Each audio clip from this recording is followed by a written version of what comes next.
Good morning. देखिए, कल अपन ने जो पढ़ा था, पिछले लेक्चर में जो अपन ने पढ़ा था उसको पहले क्विक रिवीजन कर लेते हैं, फिर आगे कंटिन्यू करेंगे अपने लेक्चर्स को। ठीक है, हम लोगों ने कल क्या पढ़ा था? हम लोगों ने कल रिफ्रैक्शन थ्रू अ प्रिज्म के द्वारा रिफ्रैक्शन पढ़ा था अपन, कि प्रिज्म के द्वारा रिफ्रैक्शन कैसे होता है, क्या होती है, वो सारा चीज़ पढ़ा था। अपन ने सबसे पहली बात पढ़ी थी कि प्रिज्म होती क्या है, कि एक होमोजीनियस ट्रांसपेरेंट मीडियम जब कम से कम दो प्लेन रिफ्रैक्टिंग सरफेस से घिरा होता है तो हम ऐसे को क्या कहते हैं? प्रिज्म कहते हैं। मतलब प्रिज्म में क्या होती है, कम से कम दो नॉन पैरेलल रिफ्रैक्टिंग सरफेस होंगी। दो नॉन पैरेलल मतलब पैरेलल नहीं होनी चाहिए, मतलब ऐसा सरफेस जिस पर लाइट आएंगी और वो सरफेस जिससे लाइट बाहर निकलेंगी, वो दोनों सरफेस कभी भी पैरेलल नहीं होनी चाहिए। तो इसमें दो नॉन पैरेलल रिफ्रैक्टिंग सरफेस होते हैं। ठीक है, फिर हमने आपको बताया था कि प्रिज्म एंगल क्या होती है। तो दो रिफ्रैक्टिंग सरफेस के बीच के एंगल को, जैसे सपोज ये कोई प्रिज्म है। अब प्रिज्म सिर्फ ऐसा ही नहीं होता है, ट्रायंगुलर शेप का ही नहीं होता है, प्रिज्म का शेप कुछ भी हो सकता है। बस खास बात क्या होगी उसमें खास बात होगी कि एक ऐसा सरफेस जिस पर लाइट रे इंसिडेंट होंगी और एक ऐसा सरफेस जिससे लाइट रे बाहर निकलेंगी, वो दोनों सरफेस आपस में कैसी होंगी? नॉन पैरेलल होंगी। बाकी वो कुछ भी हो सकता है, रेक्टेंगुलर भी होता है, पेंटागन भी हो सकता है, हेक्सागन भी हो सकता है, ट्रायंगुलर भी होता है। तो जनरली हम लोग तीन प्रिज्म यूज़ करते हैं। कौन कौन? एक तो इक्विलैटरल प्रिज्म, एक आइसोसेलेस राइट एंगल्ड प्रिज्म और एक राइट एंगल्ड प्रिज्म। ठीक है, तीन तरह के प्रिज्म हम जनरली यूज़ करते हैं। ठीक है, तो प्रिज्म में मान लीजिए ये, जैसे सपोज ये प्रिज्म है,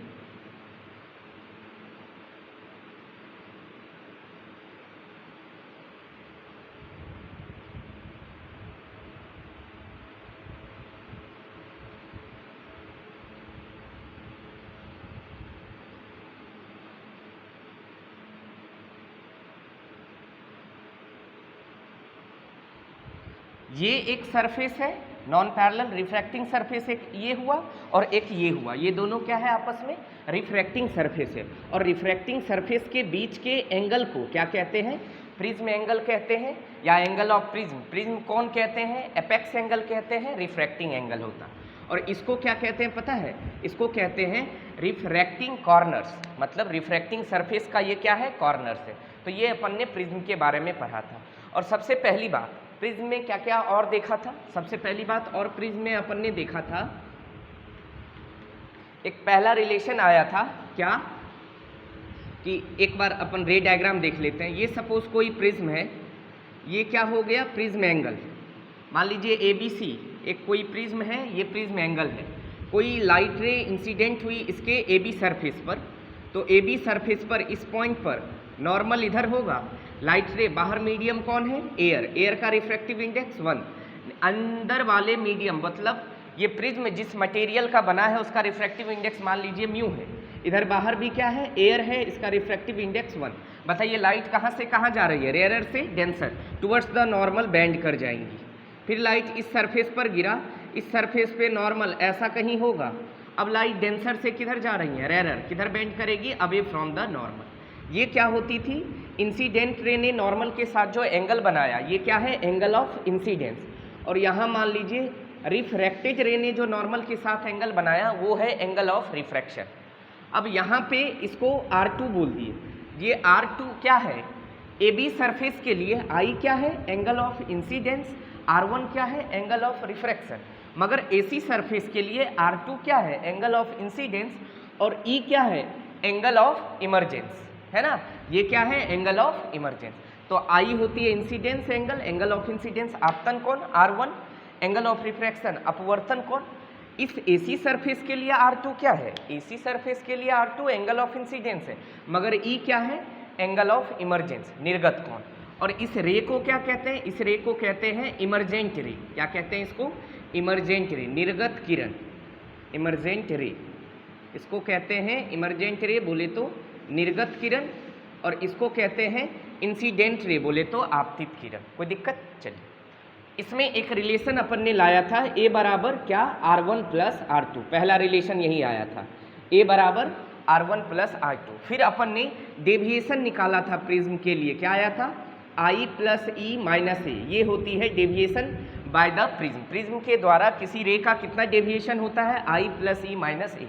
ध्यान से देखिए, कभी कभी ऑप्शंस में इसको अलग तरह से लिखेगा तो आपको ये इक्वेशन याद रखिए, बाकी इसको उलट पुलट करके नया नया इक्वेशन बना सकते। ए को इधर बुला लीजिए तो क्या बनेगा, डेल्टा प्लस ए बराबर I प्लस ई, तो एक और इक्वेशन आ गया, सही है। उसके बाद अपन ने क्या देखा था, मिनिमम डेविएशन का केस, कि हमारा प्रिज्म के द्वारा न्यूनतम विचलन कोण कब होगा, न्यूनतम विचलन कब होगा, मिनिमम डेविएशन कब होगा। तो उसके लिए दो कंडीशंस था, क्या क्या, कि मिनिमम डेविएशन तब होगा, पहला कंडीशन जब angle of incidence angle of emergence के बराबर होगा, और दूसरा R1 बराबर क्या होगा, R2 होगा। ये दो केस देखा था अपन ने, दो कंडीशंस था किसके लिए, मिनिमम डेविएशन के लिए। मतलब अगर आपसे पूछा जाए कि बताइए किसी प्रिज्म के द्वारा मिनिमम डेविएशन कब होगा, तो हम कहेंगे सर जब I बराबर E हो जाएगा और R1 बराबर R2 हो जाएगा तो डेविएशन मिनिमम हो जाएगा। मिनिमम डेविएशन के केस में अपन एंगल ऑफ इंसिडेंस निकालने का फॉर्मूला क्या था, delta m plus a by to. Angle of refraction निकालने का फॉर्मूला a बाई टू। अब मिनिमम डेविएशन के केस में प्रिज्म जिस मटेरियल का बना है, प्रिज्म जिस मटेरियल का बना है उसका रिफ्रैक्टिव इंडेक्स न्यू बराबर क्या होगा, sine i by sine r, sine i by sine r. Sine i के जगह क्या रखेंगे, यही delta m plus a by two, और साइन आर, आर के जगह क्या लिखेंगे, a बाई टू। ठीक है, ये चीज अपन ने देखा था पिछले लेक्चर में। ठीक है, ये म्यू क्या है, ये म्यू है refractive index of material of prism, मतलब प्रिज्म के पदार्थ का अपवर्तनांक, मतलब प्रिज्म जिस मटेरियल का बना है ना उसका रिफ्रैक्टिव इंडेक्स है ये म्यू। कोई दिक्कत, ये सारी चीज अपन ने देखी थी, क्लियर है, इसमें कोई परेशानी वाली बात नहीं है। आई बराबर delta m plus a by two, r बराबर a बाई टू, म्यू क्या आ गया, sine i by sine r. बोले तो साइन आई के जगह क्या रख दिया, delta m plus a by two, और साइन आर के जगह क्या रख दिया, a बाई टू। तो ये सारे चीज अपन ने देखे थे, अपन ने एक क्वेश्चंस भी किया था न्यूमेरिकल इस सारे फॉर्मूले पे। तो हमको ये प्रिज्म के लिए ये सारी चीजें याद रखनी है। ठीक है, अगला चीज पहले पढ़ने से पहले कुछ चीज और देख लेते हैं।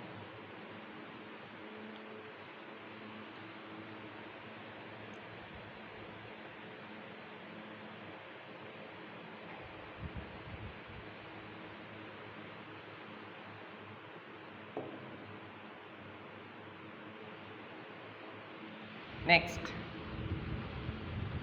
अगला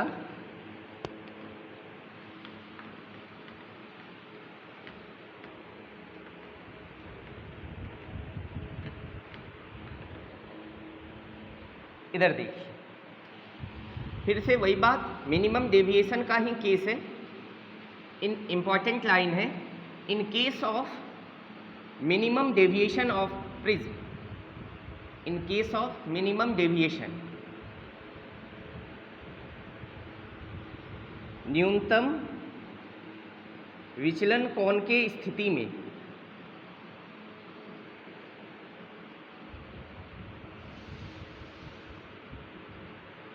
न्यूनतम विचलन कोण की स्थिति में, देखिए मान लीजिए सपोज ये कोई प्रिज्म है, क्या है केस, कैसा है, मिनिमम डेविएशन वाला केस है।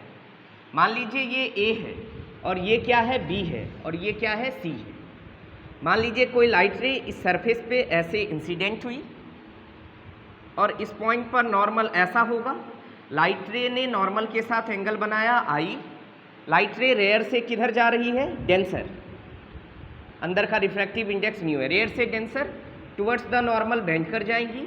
इस पॉइंट पर नॉर्मल कैसे ड्रॉ करेंगे, इस पॉइंट पर नॉर्मल ऐसा होगा। अब लाइट रे डेंसर से रेयर जा रही है, किधर बेंड करेगी, away from the normal. Refracted रे ने नॉर्मल के साथ जो एंगल बनाया उसको क्या कहते हैं, एंगल ऑफ इमरजेंस। चूंकि मिनिमम डेविएशन का कंडीशन है, अगर मिनिमम डेविएशन का कंडीशन है तो ई किसके बराबर होगा, आई के बराबर होगा। यहाँ R1 और यहाँ R2 बराबर होगा किसके, उसको मान लिया R। कोई दिक्कत। अब ध्यान से देखिए, अगर मिनिमम डेविएशन का केस होगा, अगर क्या होगा, मिनिमम डेविएशन का केस होगा, एंड इफ AB बराबर AC हो जाए, क्या हो जाए, AB बराबर AC, AB और AC दोनों बराबर हो जाए, देन इस केस में हम कह सकते हैं then ray refracted ray, then refracted ray inside prism, then refracted ray inside prism will be parallel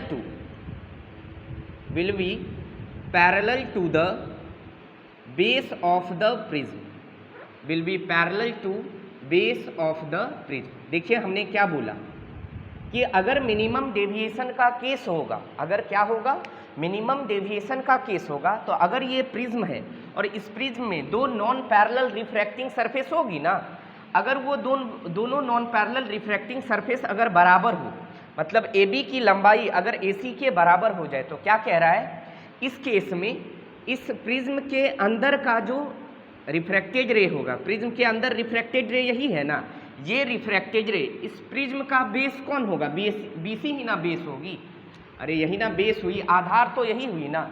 तो कह रहा है अगर मिनिमम डेविएशन का केस होगा और प्रिज्म के दो नॉन पैरेलल रिफ्रैक्टिंग सरफेस आपस में क्या हो जाए, बराबर हो जाए, तो इस केस में ऐसा रिफ्रैक्टेड रे जो प्रिज्म के अंदर हो, वो रिफ्रैक्टेड रे प्रिज्म के बेस के क्या होंगी, पैरेलल होंगी। मतलब अगर हम इसको D और E बोल दें तो हम कहेंगे प्रिज्म के अंदर कौन सा रिफ्रैक्टेड रे है, DE, और प्रिज्म का बेस क्या है, BC। हम क्या कहेंगे, DE किसके पैरेलल होगी, BC के। मगर उसके लिए कंडीशन दिया होगा आपको कि पहली बात कि डेविएशन कैसा कितना हो रहा है, मिनिमम डेविएशन हो रहा है, और दूसरी बात AB बराबर क्या हो, AC। मतलब प्रिज्म का जो भी रिफ्रैक्टिंग सरफेस है नॉन पैरेलल, आपस में समांतर नहीं है, वो दोनों क्या होनी चाहिए, बराबर हो, तब ये होगा कि प्रिज्म के अंदर का जो रिफ्रैक्टिंग रे है वो प्रिज्म के बेस के क्या होंगी, पैरेलल होंगी। कोई दिक्कत, ये बात देख लीजिए, इस चीज़ को एक बार ध्यान से देखिए, फिर आगे करते हैं अपन।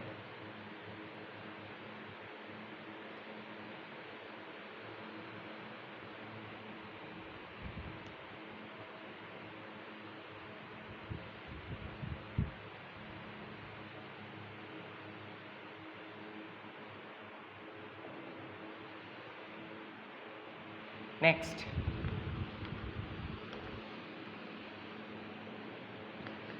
अब डेविएशन अभी भी डेविएशन ही निकाल रहे हैं, मगर ये डेविएशन कब का है, जब हमारा प्रिज्म क्या हो, थिन प्रिज्म।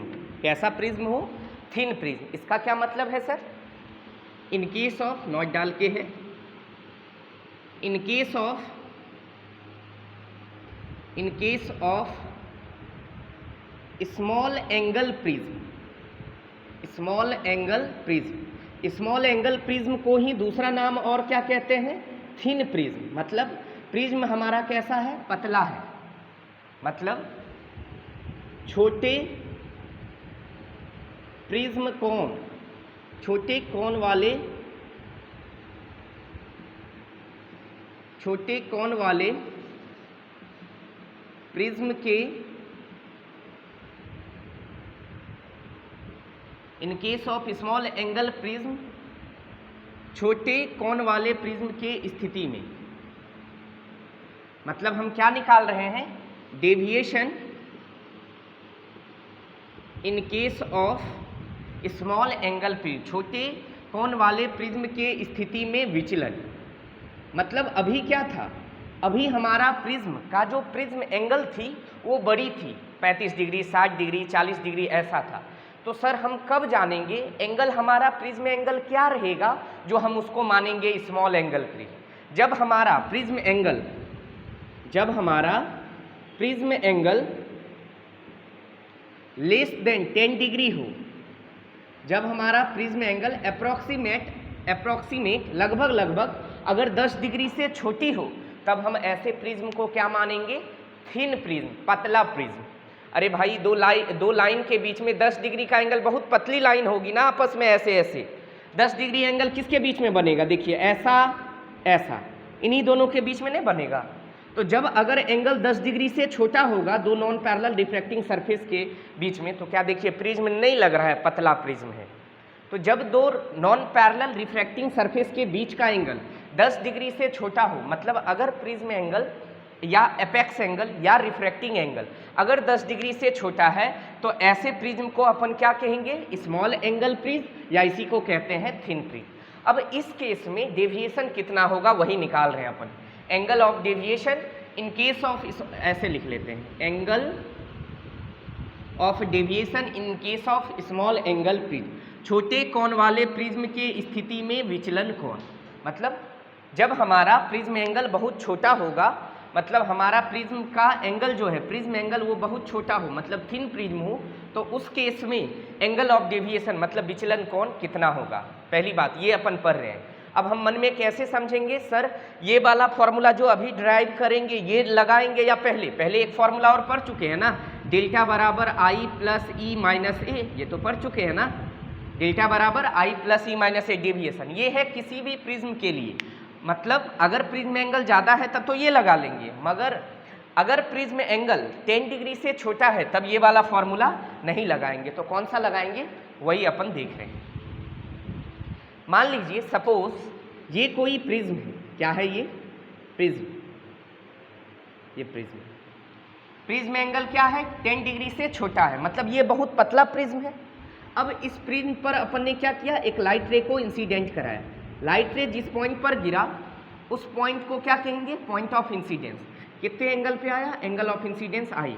लाइट रे कहाँ से कहाँ जा रही है, बाहर का मीडियम मान लीजिए एयर है, रिफ्रैक्टिव इंडेक्स 1, अंदर का मीडियम प्रिज्म के मटेरियल का रिफ्रैक्टिव इंडेक्स म्यू है, बाहर इधर भी क्या है एयर है, रिफ्रैक्टिव इंडेक्स म्यू। लाइट रे कहाँ से कहाँ जा रही है, रेयर से डेंसर, किधर बेंड करेगी, टुवर्ड्स द नॉर्मल बेंड कर जाएंगी, टुवर्ड्स द नॉर्मल बेंड करके। जिस पॉइंट पर गिरा फिर से वहाँ क्या ड्रॉ करेंगे, नॉर्मल। अब सोचिए ये वाली फिगर हमने कितनी बार बना दी है प्रिज्म में, अब तो रटा जाना चाहिए। अब लाइट रे कहाँ से कहाँ जा रही है, डेंसर से रेयर, किधर बेंड करेगी, अवे फ्रॉम द नॉर्मल, इसको क्या कहेंगे, एंगल ऑफ इमरजेंस ई। ठीक है, इस R1 और R2, ये R1 है और ये क्या है R2 है। अब ध्यान से देखिए आराम से, एक चीज देखिए, बताइए इस केस में हमारा प्रिज्म कैसा है, हमारा प्रिज्म पतला प्रिज्म है। पतला प्रिज्म का क्या मतलब होता है, पतला प्रिज्म का ये मतलब होता है कि हमारे लिए प्रिज्म का एंगल बहुत छोटा है, 10 डिग्री से छोटा है। तो सर इससे क्या होगा, अपन क्या करते हैं, अपन इसको नाम दे देते हैं suppose a b c. Now apply Snell's law, apply Snell's law at surface a b. हम क्या कर रहे हैं, ए बी सरफेस पर स्नेल्स लॉ अप्लाई कर रहे हैं। क्या कर रहे हैं, ए बी सरफेस पे स्नेल्स लॉ अप्लाई कर रहे हैं। अब देखिए ए बी सरफेस पे स्नेल्स लॉ लगाओ, क्या कहता है स्नेल्स लॉ, एक तरफ का मीडियम का रिफ्रैक्टिव इंडेक्स कितना है 1 इंटू इस मीडियम में लाइट रे ने नॉर्मल के साथ जो एंगल बनाया उसका साइन, तो 1 इंटू साइन आई बराबर, इधर आइए दूसरे तरफ, इधर मीडियम का रिफ्रैक्टिव इंडेक्स म्यू, इस मीडियम में लाइट रे ने नॉर्मल के साथ कितना एंगल बनाया R1, उसका साइन ले लो, तो म्यू इंटू साइन R1। बताइए यहाँ तक कोई परेशानी, अपन ने स्नेल्स लॉ लगाया। बताइए ये प्रिज्म एंगल क्या है, बहुत छोटा है। अब आप सोचो जब बहुत पतला प्रिज्म होगा, ऐसे सोचना, मान लो ऐसा प्रिज्म है, ये तो आपको दिख रही है बड़ी, ये बहुत छोटी प्रिज्म है, तो इस पे लाइट रे भी जो गिरेगी वो नॉर्मल के साथ तो बहुत छोटा एंगल ही ना बनाएगा।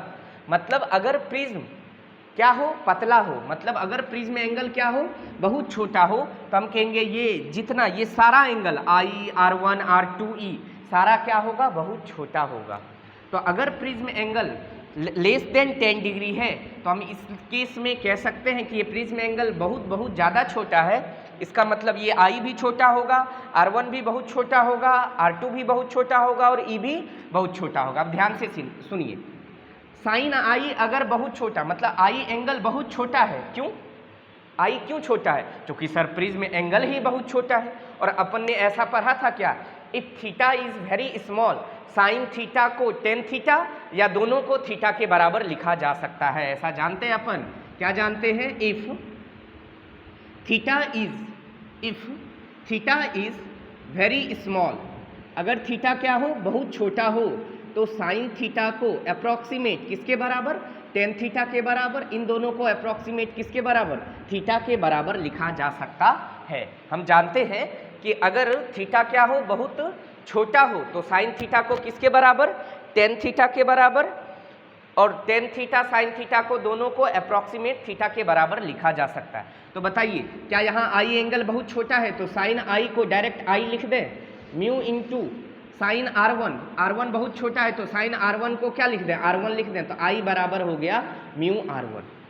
Again apply Snell's law at surface AC, apply Snell's law, Snell's law कहाँ लगा रहे हैं, सरफेस AC पर, AC सरफेस पर अपन क्या कर रहे हैं, स्नेल्स लॉ लगा रहे हैं। अब देखिए AC सरफेस ये है क्या, लगाओ AC सरफेस पे स्नेल्स लॉ।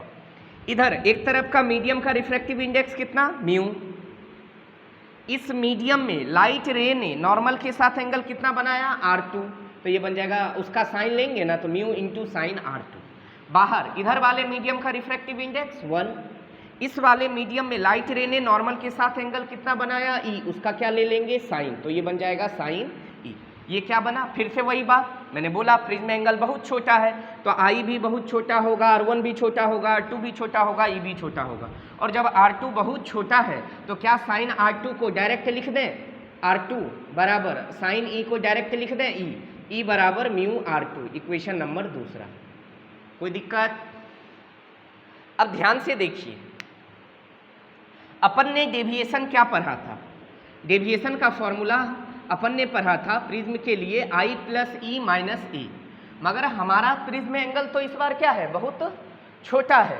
अगर बहुत छोटा है तो क्या उस केस में I के जगह म्यू R1 पुट कर सकते हैं, तो I के जगह क्या पुट कर दिया, म्यू R1, प्लस E के जगह क्या पुट कर सकते हैं, म्यू R2, देख लीजिए E के जगह क्या पुट कर सकते हैं, म्यू R2 माइनस A।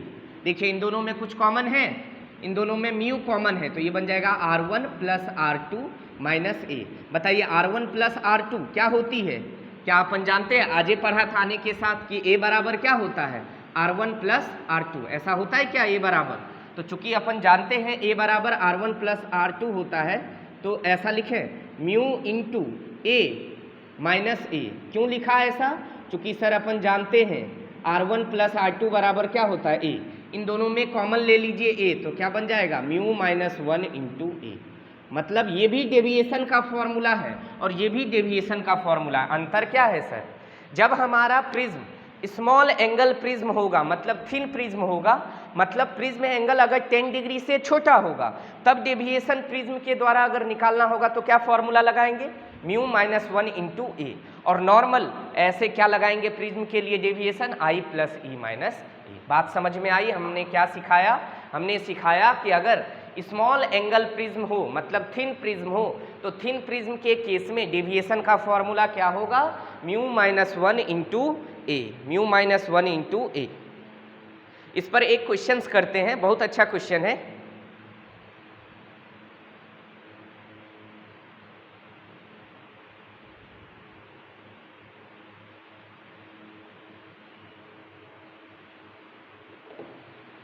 चलिए एक इस पे न्यूमेरिकल करते हैं।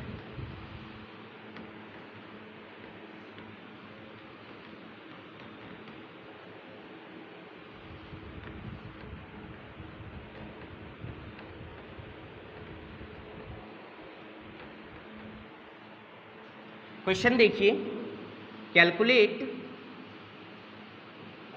Total deviation, calculate total deviation, calculate total deviation produced by, calculate total deviation produced by prism and mirror combination, prism and mirror combination, calculate total deviation produced by prism and mirror combination। ऐसा question दे रखा है, क्या है, एक prism दे रखा है,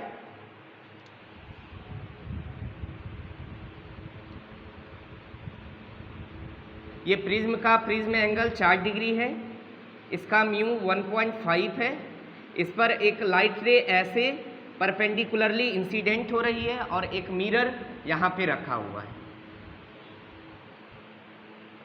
तो इस केस में क्या है, देखिए ये क्वेश्चन क्यों इंपॉर्टेंट है, प्रिज्म भी है और मिरर भी है। तो आपसे पूछा है बताइए प्रिज्म और मिरर दोनों संयुक्त रूप से टोटल डेविएशन कितना प्रोड्यूस करेगा। अरे अकेला प्रिज्म अलग डेविएशन प्रोड्यूस करता है, मिरर के द्वारा डेविएशन अलग होती है, तो दोनों मिला के कुल कितना डेविएशन प्रोड्यूस करेगा वही आपसे पूछा है। एक बार देखिए क्वेश्चन को कैसे करेंगे इस क्वेश्चन को। क्वेश्चन पहले समझ में आया ना। क्वेश्चन क्या कह रहा है कि दो चीज है अपने पास, प्रिज्म भी है और मिरर भी है। तो एक लाइट रे किस पे इंसिडेंट हो रही है, प्रिज्म पे। कैसे इंसिडेंट हो रही है, परपेंडिकुलरली इंसिडेंट हो रही है। तो आपसे क्वेश्चन पूछा है कि बताइए कि प्रिज्म और मिरर दोनों कॉम्बिनेशन के कारण दोनों को मिला के टोटल डेविएशन कितना प्रोड्यूस्ड होगा वो निकालना। बहुत अच्छा क्वेश्चन है ये, मगर आसान क्वेश्चन है। कैसे करेंगे, चलिए इधर देखिए सॉल्यूशन करते हैं अपन। ऐसे दे रखा है एक प्रिज्म,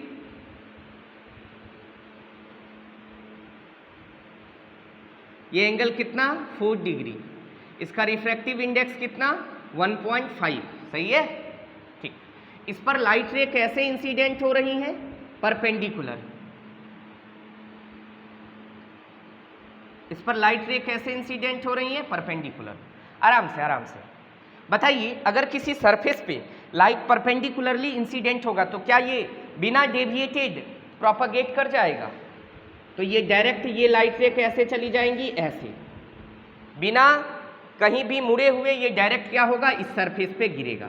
अब ध्यान से समझिए, इस सरफेस पर जो लाइट गिरा तो इस सरफेस पर इस पॉइंट पर नॉर्मल ये होगा। अब बताइए लाइट रे कहाँ से कहाँ जा रही है, बाहर का मीडियम क्या है, एयर बोले तो रिफ्रैक्टिव इंडेक्स 1, बाहर का एयर का रिफ्रैक्टिव इंडेक्स 1। बताइए लाइट रे कहाँ से कहाँ आ रही है, डेंसर से रेरर, डेंसर से रेरर आती है, रेयर से डेंसर जाती है तो टुवर्ड्स द नॉर्मल बेंड करती है। डेंसर से रेरर जा रही हैं, ये क्या करेगी, away from the normal bend कर जाएंगी। अब यही लाइट रे ना किस पे गिरेगा, मिरर पर। अपना मिरर भी ना रखा हुआ था तो मिरर पे यही लाइट रे ना इंसिडेंट होगा। अब ध्यान से समझिए, इधर देखिए, अब समझिए क्या क्या हो रहा है। प्रिज्म पर एक लाइट रे कैसे गिर रहा है, परपेंडिकुलरली, मतलब लंबवत आ रही है, एक आपतित किरण इस सरफेस पर लंबवत आ रही है।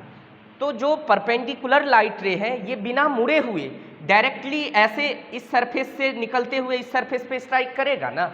अरे अपन कितनी बार तो बना चुके हैं भाई, इस ऑब्जेक्ट से लाइट रे को परपेंडिकुलरली गिराते थे तो अनडेविएटेड चला जाता था ना। तो वही तो कह रहा हूँ कि ये लाइट रे इस सरफेस पे गिरेगा, परपेंडिकुलरली अनडेविएटेड चला जाएगा, जाते जाते ये यहाँ आया।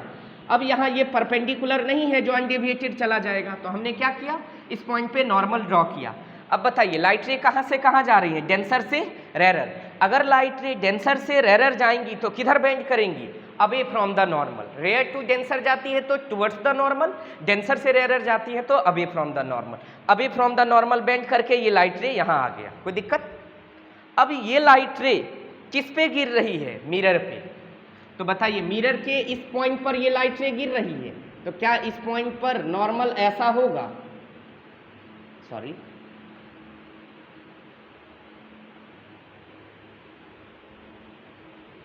ये नॉर्मल हो गया। सपोज ये एंगल ऑफ इंसिडेंस आपको पता है क्या, मान लीजिए ये एंगल ऑफ इंसिडेंस आई है, तो इंसिडेंट रे ये आ रही है, तो लॉ ऑफ रिफ्लेक्शन क्या कहती है, जितना एंगल ऑफ इंसिडेंस होगा क्या एंगल ऑफ रिफ्लेक्शन भी उतना ही होगा। तो ये जितना होगा क्या ये भी उतना ही होगा। अब ध्यान से देखिए हुआ क्या, क्वेश्चन में क्या पूछा है आपको, क्वेश्चन में पूछा है कि बताइए प्रिज्म और एंड मिरर के द्वारा, दोनों के द्वारा कुल डेविएशन कितना होगा। तो हम क्या करते हैं, पहले प्रिज्म के द्वारा डेविएशन निकाल लेते हैं कि प्रिज्म ने लाइट रे को कितना मोड़ा, कितना डेविएट किया। फिर निकाल लेंगे मिरर ने कितना डेविएट किया और दोनों को जोड़ देंगे तो टोटल डेविएशन आ जाएगा। अरे भाई सिंपल सा बात है, मान लीजिए लाइट रे ऐसे आ रही थी, अगर ये लाइट रे सीधी आती तो क्या ऐसे आती, अगर ये लाइट रे सीधी चली जाती तो ऐसे जाती, मगर इसको जाना किधर पड़ा, इधर। तो क्या लाइट रे को जहाँ जाना था और जहाँ जाना पड़ गया, बीच का एंगल डेविएशन। लाइट रे को जहाँ जाना था जहां जाना पड़ गया, लाइट थोड़ी टेढ़ी दिख रही है, कंफ्यूज नहीं होना भाई। लाइट रे को जहां जाना था, जहां जाना पड़ गया, बीच का एंगल डेविएशन, कोई दिक्कत? तो बताओ ये डेविएट इतना, डेल्टा वन डेविएशन किसके द्वारा हुआ? प्रिज्म के द्वारा। अगर भाई ये प्रिज्म यहाँ नहीं होता तो क्या ये लाइट रे डायरेक्टली सीधी प्रोपगेट कर जाती, बाहर निकल जाती? मुड़ती ही नहीं।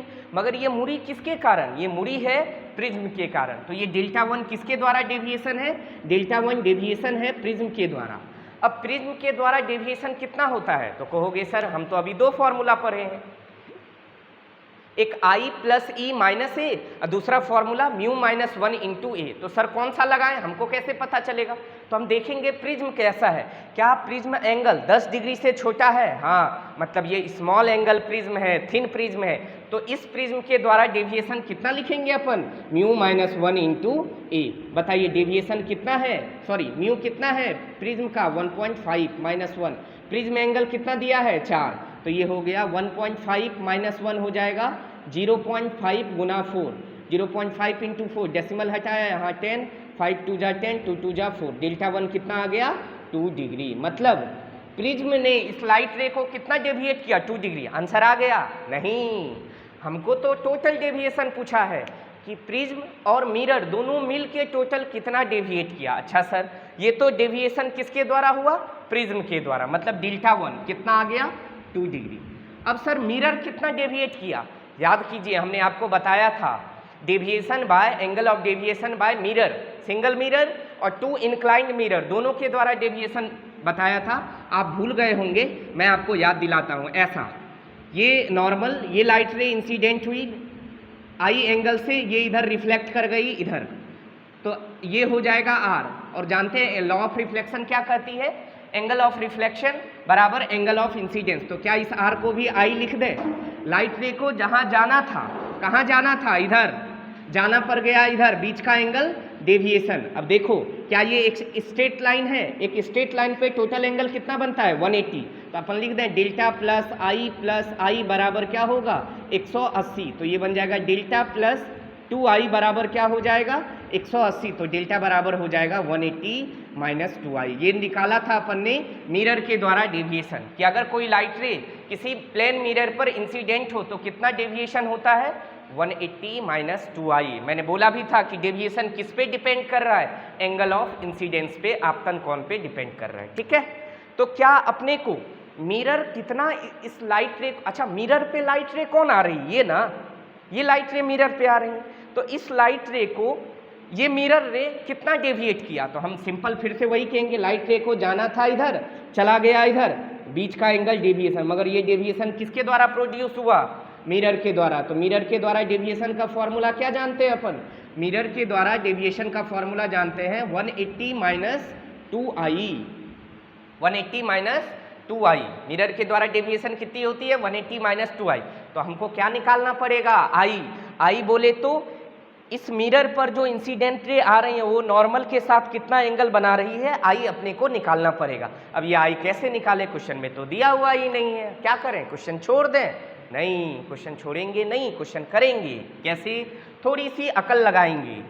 ये लाइन और ये लाइन क्या पैरेलल दिख रही हैं? अरे भाई ये भी तो नॉर्मल है और ये भी तो नॉर्मल है इस सरफेस पर, तो दोनों लाइन आपस में क्या है? पैरेलल। ये लाइन कैसी है? इंटरसेक्टिंग। तो क्या अपन जानते हैं, दो पैरेलल लाइन को कोई इंटरसेक्टिंग लाइन इंटरसेक्ट करे तो ये एंगल और ये एंगल आपस में बराबर होते हैं। काहे? ऑल्टरनेट एंगल से, एकांतर कोण से। तो बताइए, अगर ये I है और ये 2 डिग्री है तो क्या I का मान हो जाएगा 2 डिग्री? काम खत्म हो गया। तो I का मान 2 डिग्री रख दीजिए, I का मान 2 डिग्री रख देते हैं। तो I का मान, अच्छा ये सिर्फ बताया आपको, हम पहले बता चुके हैं मिरर के द्वारा डेविएशन कितना होती है। मैं इसको मिटा दे रहा हूँ, पहले बता चुका हूँ, मैंने सिर्फ याद दिलाया आपको। मिरर के द्वारा डेविएशन होगा 180 minus 2i। 180 minus 2i, angle of incidence कितना? 2 डिग्री। तो ये बन जाएगा 180 minus 2 Guna 2 4 degree, 180 minus 4 that is 176 degree. मतलब प्रिज्म ने अकेला कितना डेविएट किया? Delta one. मिरर ने कितना डेविएट किया उसी रे को, डेल्टा 2। अब सिंपल सोचो, लाइट रे ऐसे जा रही थी, इसको प्रिज्म ने 2 डिग्री से घुमा दिया, ऐसा हो गया। फिर इसी लाइट रे को मिरर ने 176 डिग्री से घुमा दिया। तो बताओ ये जो टोटल रे पहले ऐसे थी अब ऐसे हो गई, इन्होंने टोटल इसमें इस लाइट रे में टोटल डेविएशन कितना हुआ? तो कहेंगे सर टोटल डेविएशन हो जाएगा कितना, दोनों के द्वारा जो भी डेविएशन हुआ उनका सम। पहले के द्वारा डेविएशन 2 डिग्री, दूसरे के द्वारा 176 डिग्री। तो बताइए टोटल डेविएशन कितना हुआ? 178 डिग्री। टोटल डेविएशन कितना आया? 178 डिग्री। समझ में आया? बहुत अच्छा क्वेश्चन है कि इसमें मिरर का, देखिए आप मिरर पढ़ के आ चुके हैं, तो प्रिज्म में क्या किया? अब अकेला प्रिज्म का क्वेश्चन देता तो आप तुरंत बना देते, नहीं, इसीलिए क्या किया, अच्छे क्वेश्चन में यही होते हैं, ज़्यादा कंसेप्ट आपसे यूज करा लेगा। जब भी ज़्यादा किसी क्वेश्चन में एक या दो या दो से ज़्यादा कंसेप्ट मिक्स होता है तो ऐसे क्वेश्चन इंपॉर्टेंट माने जाते हैं, किसके view, competition point of view से। क्यों? क्योंकि बच्चे को याद नहीं रहती है हर एक कंसेप्ट क्या क्या होता है। देखो अगर मैं आपको अकेला ये क्वेश्चन मिरर में कराता तो आप कहते क्या करा रहे हो सर, अभी ये प्रिज्म का अकेला क्वेश्चन कराते तो आसान से बन जाता, बस इसी दोनों को क्या किया, क्लब कर दिया, मिला दिया, एक अच्छा क्वेश्चन बन गया। ठीक है, तो मिरर ने कितना डेविएट किया? 176। प्रिज्म ने कितना डेविएट किया? 2 डिग्री। दोनों मिला के टोटल डेविएशन कितने का हुआ? 2 degree plus 176 degree, 2 degree plus 176 degree, मतलब टोटल डेविएशन आ गया 178 डिग्री। देखिए इस क्वेश्चन को,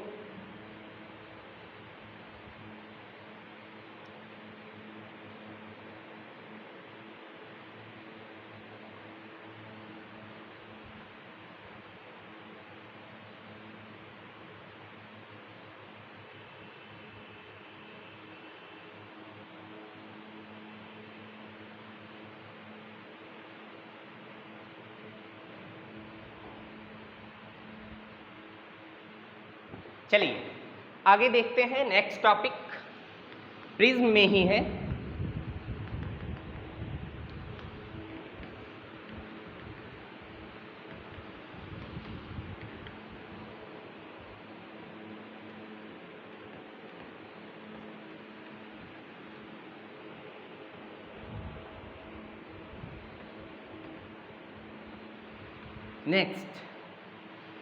next topic condition of no emergence.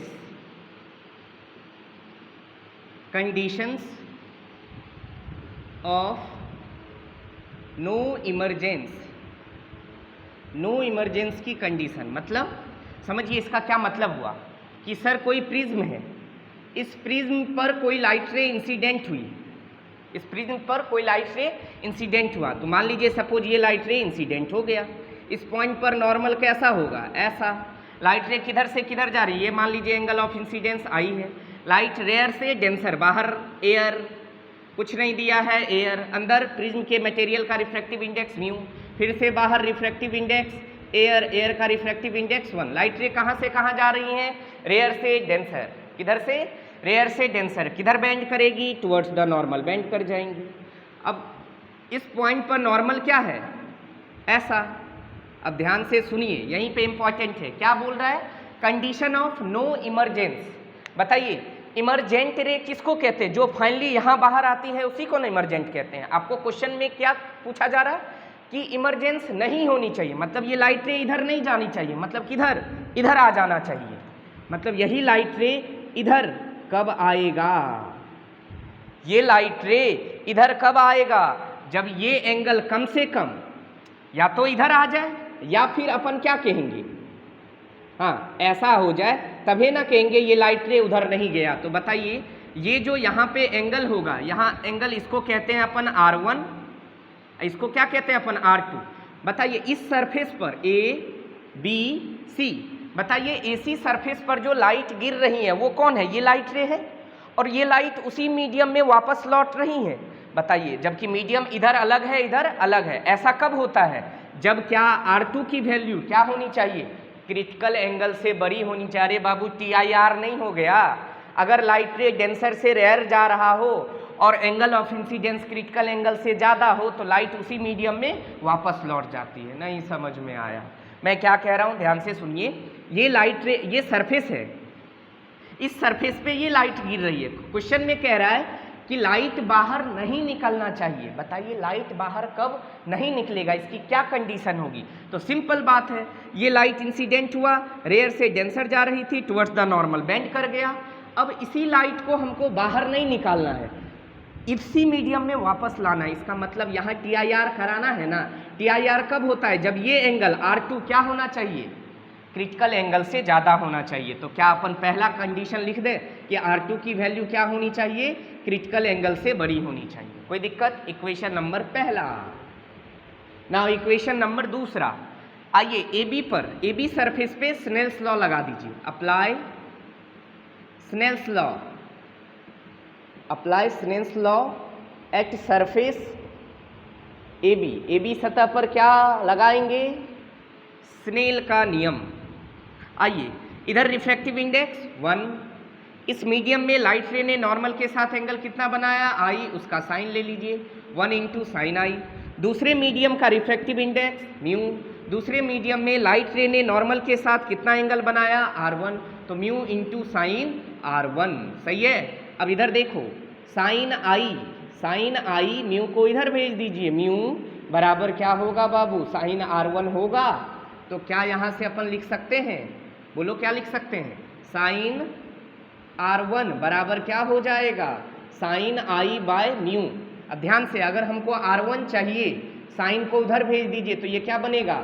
Sine inverse sine I by mu. अरे नहीं होगा।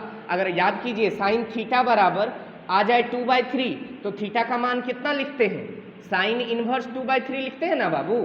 तो उसी तरह क्या आया? साइन R1 बराबर ये पूरा, तो क्या R1 बराबर क्या लिखे? ये साइन उधर गया तो sine inverse sine I by mu. यहाँ तक कोई दिक्कत? चलिए आगे, यहाँ तक आ गया, ठीक है। अब ये इक्वेशन नंबर पहला, ये इक्वेशन नंबर दूसरा। पहला और दूसरा इक्वेशन को देखिए। पहला इक्वेशन क्या था? R2 greater than IC। दूसरा इक्वेशन क्या है? R1 बराबर sine inverse sine I by mu, यही है ना। बताइए इन दोनों को जोड़ दीजिए तो क्या होगी? R1 प्लस R2 की वैल्यू ग्रेटर देन क्या? IC plus sine inverse sine I by mu, यही ना। Sine inverse sine I by mu. अब एक चीज़ हो, अरे बाबू ये कैसे हुआ? मान लो एक x की, A के पास है 5 से ज़्यादा रुपया, अब B के पास है 6 रुपया, तो इन दोनों को जोड़ने के बाद कितने से ज़्यादा रुपया होगा? A प्लस B के पास क्या हमेशा 11 से ज़्यादा रुपया होगा कि नहीं? वही तो लिखा है। R1 प्लस R2 इन दोनों को डायरेक्ट जोड़ के ग्रेटर देन का साइन लगा दिया। अब इधर देखिए, क्या R1 प्लस R2 को क्या कहते हैं? A कहते हैं। क्या कहते हैं? A कहते हैं। R1 प्लस R2 को क्या कहते हैं? A कहते हैं। बहुत बढ़िया। IC plus sine inverse sine I by mu, clear है। अब हम क्या करते हैं सुनिएगा, हम यहाँ क्या करेंगे? A greater than IC plus sine inverse sine I by mu. अब ध्यान से समझिएगा, अगर हम I का मान कितना रख दें? 90 डिग्री। कितना रख दें? 90 डिग्री। काहे भाई? देखो A greater than IC plus sine inverse sine I के जगह क्या रखेंगे बाबू? 90 बटे म्यू। साइन 90 का मान 1, साइन 90 का मान 1 होता है। कितना होता है? IC प्लस साइन इनवर्स, तो साइन 90 का मान 1 बाय म्यू। यहाँ ये ऐसा लिख सकते हैं, कोई दिक्कत यहाँ तक? अब बस यहाँ आ जाएगा अपना कंडीशन। अब एक चीज़ देखिए, याद कीजिए हमने साइन IC बराबर 2 फॉर्मूला लिखाया था। साइन IC बराबर एक फॉर्मूला पढ़ाया था mu R by mu D, जहाँ पे TIR पढ़ाया था, और एक फॉर्मूला बताया था साइन IC बराबर होता है 1 बाय म्यू, ऐसा पढ़ाया था। ये कब लगाते हैं? जब एक मीडियम एयर हो। तो क्या यहाँ भी एक मीडियम एयर है? हाँ सर। तो बताइए IC बराबर लिख सकते हैं, साइन को उधर भेज दीजिए तो ये बन जाएगा साइन इनवर्स 1 बाय म्यू। तो क्या जानते हैं अपन? साइन इनवर्स 1/μ को क्या लिख दें, IC, तो क्या बन गया A greater than IC plus sine inverse 1/μ को भी क्या लिख देंगे, IC, तो A ग्रेटर देन क्या हो जाएगा 2IC। मतलब क्या समझे, मतलब समझे सर, जब किसी प्रिज्म पर कोई लाइट इंसिडेंट हो तो कब वो लाइट बाहर नहीं निकलेगी, नो इमरजेंस कब होगी, तो हम कहेंगे जब प्रिज्म का एंगल क्रिटिकल एंगल के 2 गुने से ज़्यादा होगा तब क्या होगा, लाइट रे बाहर नहीं निकलेगी। तो एक कंडीशन आ गया, कंडीशन ऑफ नो इमरजेंस का क्या, A ग्रेटर देन 2IC, क्या आया, A ग्रेटर देन 2IC। कोई दिक्कत, एक कंडीशन और है इसका, इंपॉर्टेंट है, ये आपसे क्वेश्चन में ऐसा पूछा जा सकता है कि बताइए लाइट रे कोई बाहर कब नहीं निकलेगी, कब वो इमर्ज नहीं करेंगी। तो 2 कंडीशन, एक क्या हुआ कि एंगल प्रिज्म एंगल किससे बड़ी होनी चाहिए, क्रिटिकल एंगल के 2 गुने से बड़ी होनी चाहिए, तब वो लाइट रे बाहर नहीं निकलेगा। तो एक तो केस आ गया, एक कंडीशन आ गया A ग्रेटर देन 2IC। एक बार देख लीजिए आराम से, A ग्रेटर देन 2IC है ना। एक और देख लेते हैं, इसी का एक और कंडीशन है, देखिए क्या जो आया ना A ग्रेट, अरे कुछ है नहीं वो, मगर आपको तो हमको सब बात बताना पड़ेगा ना बाबू। देखिए क्या, ये जो आया ना बाबू A ग्रेटर देन 2IC, आप क्या करो 2 को इधर भेज दो, तो क्या बन जाएगा A/2 ग्रेटर देन IC, दोनों तरफ साइन लगा दो, तो ये बन जाएगा sine A/2 greater than sine IC, है ना। साइन IC बराबर क्या होता है, अभी तो फॉर्मूला पढ़ा था, साइन IC किसके बराबर होता है, 1/μ के बराबर होता है। तो क्या यहाँ 1/μ लिख दें, यहाँ बन जाएगा साइन A/2, सही बात है। क्या करें, दोनों को पलट दें या ऐसा करें, म्यू को इधर बुला लीजिए, तो mu greater than 1/sin A/2, बोलो भाई, अपन ने 10th में ऐसा पढ़ा है 1/sin थीटा किसके बराबर होता है, कॉसेक थीटा के बराबर होता है, साइन थीटा का रेसिप्रोकल कॉसेक थीटा, तो 1/sin A/2 क्या होगा, कॉसेक A/2। तो एक कंडीशन और आ गया, क्या कि अगर प्रिज्म के मटेरियल का refractive index mu greater than हो किससे, कॉसेक A/2 से, तो भी नो इमरजेंस होगी, मतलब इमरजेंस नहीं होगी, लाइट रे बाहर नहीं आएंगी। तो 2 आप ये याद रख लीजिए कि कब लाइट रे बाहर नहीं निकलेगी प्रिज्म से, तो कहेंगे जब प्रिज्म का एंगल क्रिटिकल एंगल के 2 गुने से ज़्यादा हो तब बाहर नहीं निकलेगी। इसी को थोड़ा और क्लासीफाई कर दिया, मतलब और ज़्यादा एक्सपेंड कर दिया, एक नया फॉर्म में आ गया कि और कब इमरजेंस नहीं होगा लाइट रे का प्रिज्म के द्वारा, जब प्रिज्म का रिफ्रैक्टिव इंडेक्स या प्रिज्म के मटेरियल का रिफ्रैक्टिव इंडेक्स, प्रिज्म के मटेरियल का रिफ्रैक्टिव इंडेक्स क्या होनी चाहिए, ग्रेटर देन कॉसेक A/2।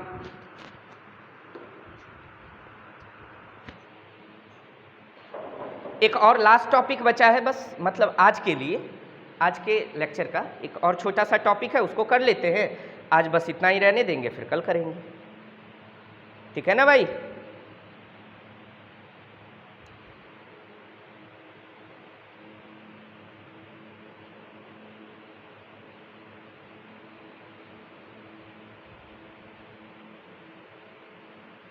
चलिए नेक्स्ट, कंडीशन ऑफ, ये क्या था, no emergence, condition of no emergence देख लिया, कंडीशन ऑफ मिनिमम डेविएशन देख लिया, अब देख रहे हैं condition of maximum deviation, condition of maximum deviation.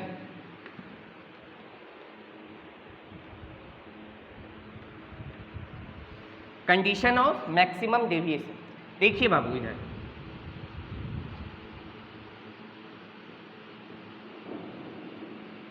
Maximum deviation, maximum deviation का क्या कंडीशन होगा, मिनिमम डेविएशन का क्या कंडीशन था, न्यूनतम विचलन का क्या शर्त था, कंडीशन, मिनिमम डेविएशन का कंडीशन था क्या कि I बराबर E हो और R1 बराबर क्या हो, R2 हो।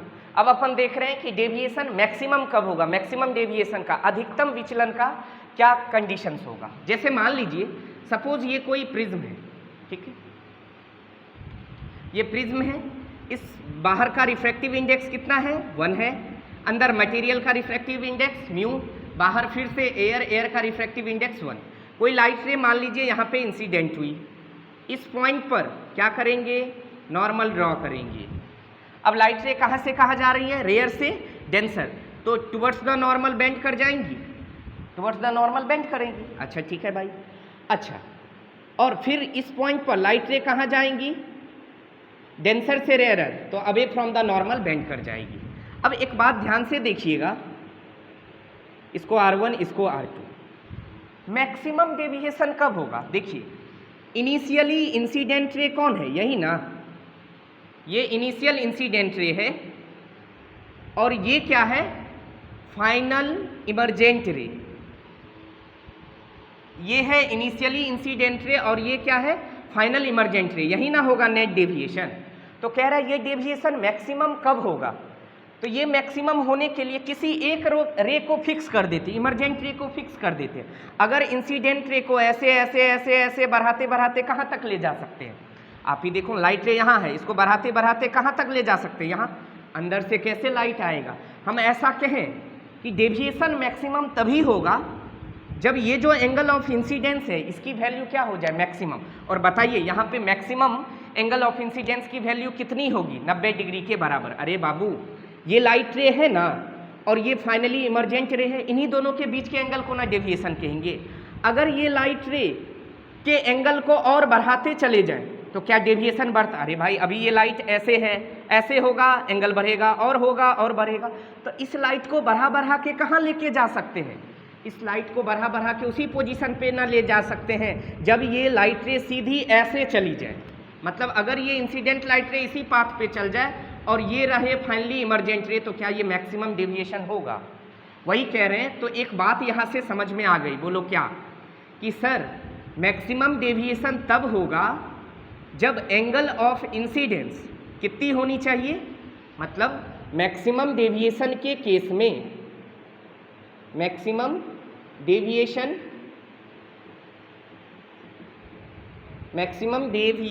Will occurs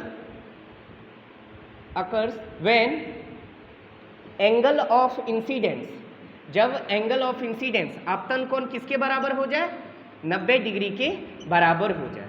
angle of incidence किसके बराबर हो जाए, 90 डिग्री की। एक बार ध्यान से समझो बाबू मैं क्या कह रहा हूँ। अगर ये इनिशियली लाइट रे कैसे जाती, ऐसे ये, और फाइनली इमर्ज रे ये है, यही ना बीच का एंगल क्या होगा, यही बीच के एंगल को क्या कहेंगे, डेविएशन, यही ना। हमने बोला ये डेविएशन की मैक्सिमम वैल्यू क्या होगी, तो देखो ये रे को ऐसे रहने दो, इस रे को घुमाते जाइए तो क्या एंगल बढ़ते जाएगा, तो डेविएशन बढ़ता जाएगा। इस रे को घुमा घुमा के कहाँ तक ले जाएंगे, ये रे कौन है, इंसिडेंट रे है ना, तो इंसिडेंट रे को घुमा के हम कहाँ रख सकते हैं, यही ना। तो जब इंसिडेंट रे घूम के यहाँ रह जाए, बोले तो ऐसा हो जाए, ऐसा सुनिएगा, अगर इंसिडेंट रे इस सरफेस के अलोंग ऐसे चले जाए और ये फाइनली इमर्ज रे होगी, तो बताओ इस केस में डेविएशन मैक्सिमम होगा। वही तो कह रहे हैं कि डेविएशन मैक्सिमम तब होगा जब एंगल ऑफ इंसिडेंस कितना हो, 90 डिग्री होगा, तब उस केस में डेविएशन मैक्सिमम होगा। ठीक है, तो पहला आ गया डेविएशन मैक्सिमम के लिए कि एंगल ऑफ इंसिडेंस क्या होना चाहिए, 90 डिग्री। एक बार पहले ध्यान से इसको देखो मैं क्या कह रहा हूँ कि डेविएशन मैक्सिमम होने के लिए, डेविएशन मैक्सिमम होने के लिए एंगल ऑफ इंसिडेंस किसके बराबर होनी चाहिए, 90 के बराबर होनी चाहिए। ठीक है, अब जैसे एंगल ऑफ इंसिडेंस 90 हो जाएगा, मतलब अब लाइट रे को ऐसे इंसिडेंट नहीं कराएंगे अपन, कैसे कराएंगे, ऐसे परपेंडिकुलरली ऐसे, मतलब लाइट रे को इस सरफेस के अलोंग इंसिडेंट कराएंगे, मतलब आई की वैल्यू किसके अलोंग हो जाएगी, 90 के बराबर। तो पहला चीज डेविएशन मैक्सिमम होने के लिए एंगल ऑफ इंसिडेंस कितना होना चाहिए, 90 डिग्री। अब आइए इसको मान लीजिए ये ए बी सरफेस है, इंसिडेंट रे दिखाई दे रहा है ना बाबू, हाँ, तो मैक्सिमम डेविएशन तभी होगा। चलिए आइए इधर देखते हैं, इस सरफेस पे स्नेल्स लॉ लगाइए तो क्या बनेगा, 1 इंटू इस मीडियम में लाइट रे ने नॉर्मल के साथ एंगल कितना बनाया, 90। हम क्या कर रहे हैं, अप्लाई स्नेल्स लॉ,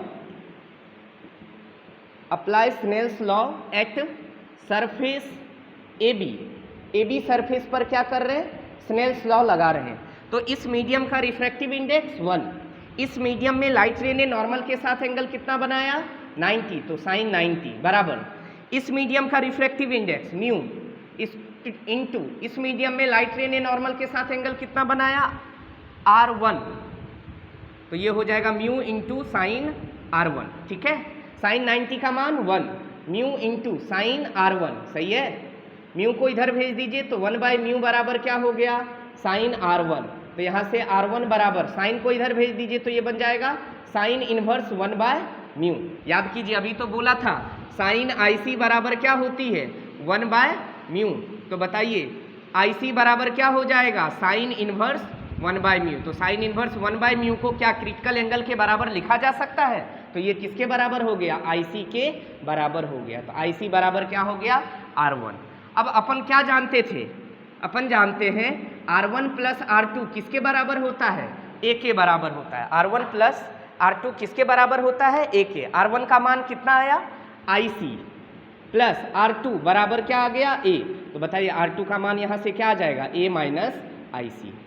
ठीक है, अभी रुक जाइए, मैक्सिमम डेविएशन का फॉर्मूला भी आएगा कितना होगा।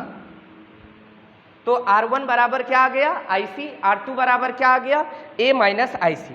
अब क्या करते हैं अपन AC सरफेस पे स्नेल्स लॉ लगा देते हैं। सरफेस AC पे, सरफेस AC पे क्या लगा देंगे स्नेल्स लॉ।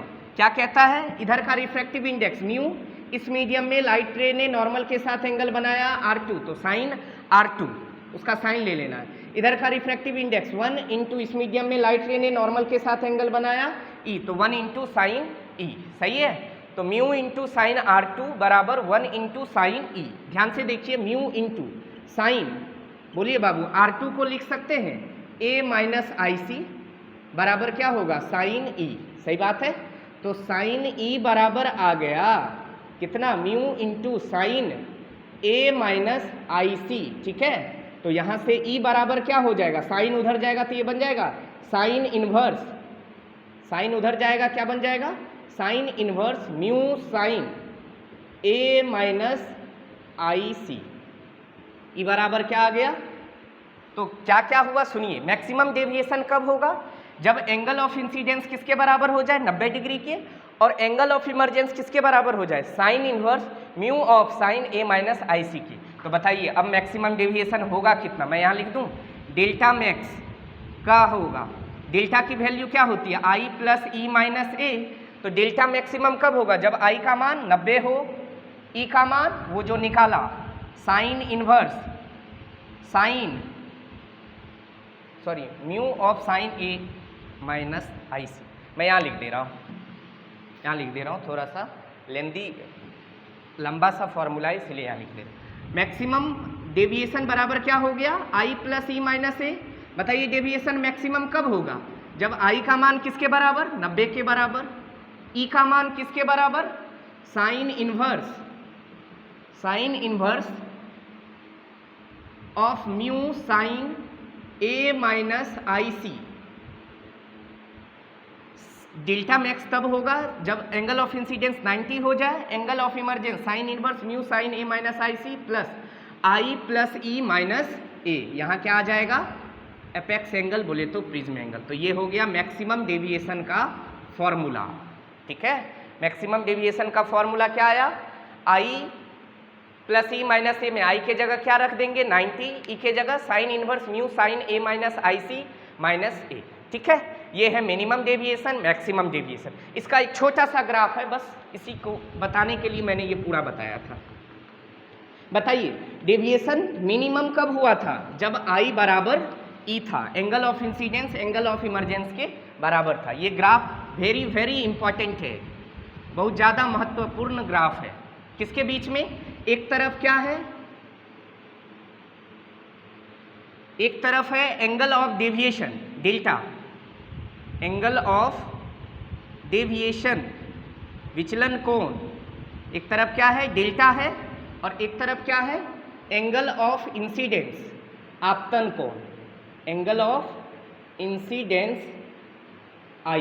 ठीक है, I और डेल्टा, ये है डेल्टा और ये क्या है I के बीच में ग्राफ बनाना है। देखिए इसका ग्राफ, ये ग्राफ इंपॉर्टेंट है, बहुत बार कई एग्जाम में पूछा जा चुका है, इतना इंपॉर्टेंट ये ग्राफ है।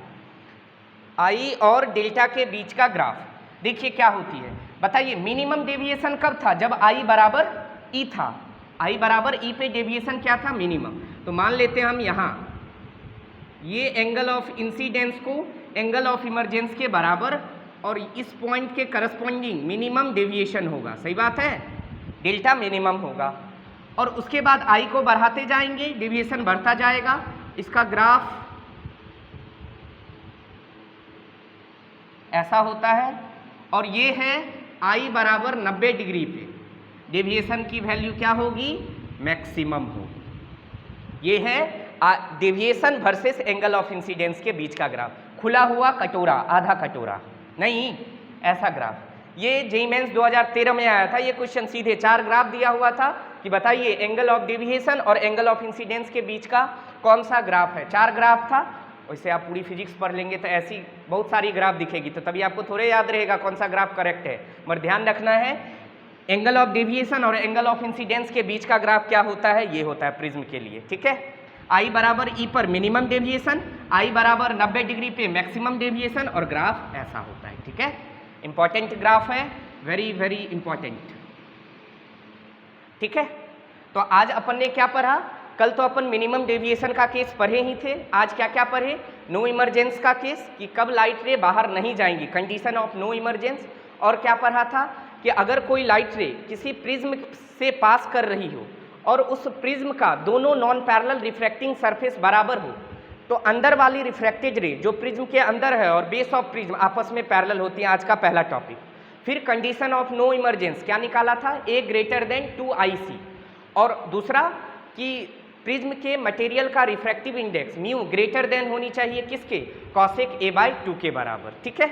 उसके बाद क्या देखा, condition of maximum deviation. Maximum deviation का क्या कंडीशन था, आई बराबर 90 होनी चाहिए और आई 90 पे ई का मान, आई का मान 90 होनी चाहिए और ई का मान कितना होनी चाहिए, sine inverse mu sign A-IC, ठीक है। और तब डेविएशन की maximum value I 90 plus sine inverse mu sign A-IC minus A। और एंगल ऑफ डेविएशन और एंगल ऑफ इंसिडेंस के बीच का ये रहा ग्राफ, ठीक है। आज के लिए यहीं तक रहने देते हैं, जो भी डाउट आए आपको बेझिझक, बिना कोई टेंशन के, बिना कोई हिचकिचाहट के, आप या तो कमेंट करके पूछ लीजिए या तो व्हाट्सएप पे मैसेज करके पूछ लीजिए। आज के लिए यहीं तक रहने देते हैं, थैंक यू।